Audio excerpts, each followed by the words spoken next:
My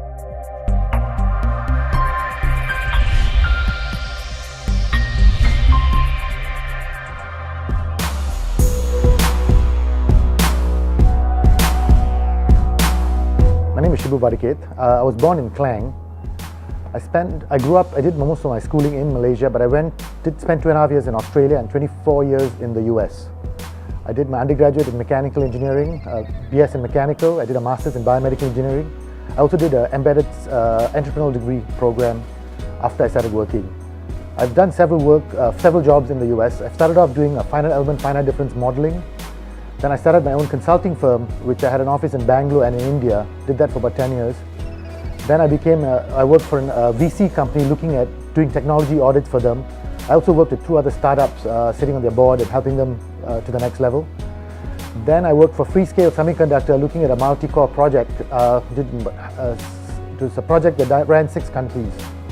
And then I came back to Malaysia to work for MDEC. This is my first job in Asia. I've had several roles at MDEC. When I first came back, I started off working as the head of product and markets and partners. Then I worked as the head of industrial business development. And today I look at the global strategic business development. I have 2 roles in this. I work with companies that require more than just the standard bill of guarantees. I also help globalize the local companies, globalize the local shared services companies. I also sit on several technical committee chairs for the different grants that MDEC offers. Generally, companies look for 3 things: people, cost and environment when they look at a location to set up. If you look at people, Malaysia is very uniquely positioned for people. We are one of the few countries in ASEAN that are multicultural and multiracial. And also we have about 50,000 students studying overseas. When they study overseas, they always come back, a percentage of them come back to Malaysia. And what they bring with them is the culture and the small nuances that other countries bring.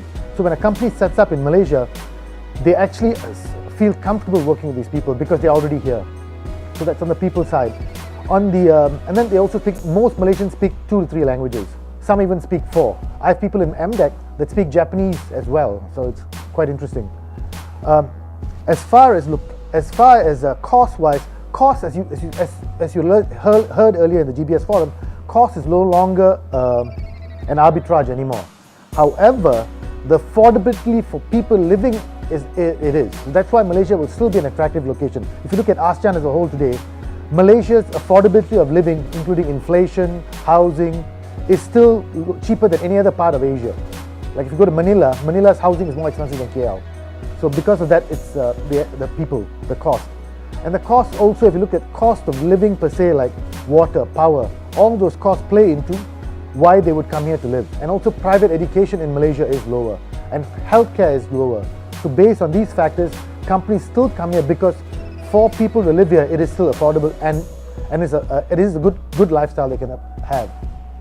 If you look at environment-wise, environment is a very interesting thing. Malaysia is one of the few countries that offer, if a company sets up here and we don't have the talent, the 10 bill of guarantees, one is unlimited foreign knowledge workers. You can bring in anybody to make your business work.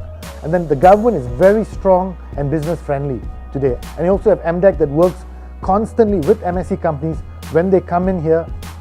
And then they also, after they become MSC, we continue working with them. And the other option is Malaysia has 100% foreign ownership. You don't have to have a local partner to start a business. And if you move forward on that, we also don't have a repatriation problem. So you can take the money out of the country, you don't have to keep it in here. So based on those 3 factors, people, cost and environment, that's why Malaysia is still a very attractive location and will continue to be so.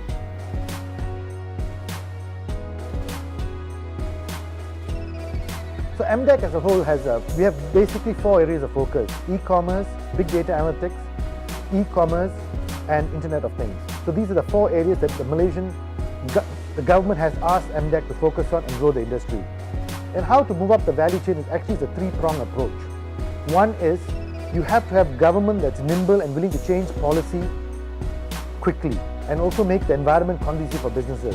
The second thing is talents. I mean, you need to have universities and education and industry working together to create subject that once the student graduates, he's relevant to industry. Without that, it's not going to happen.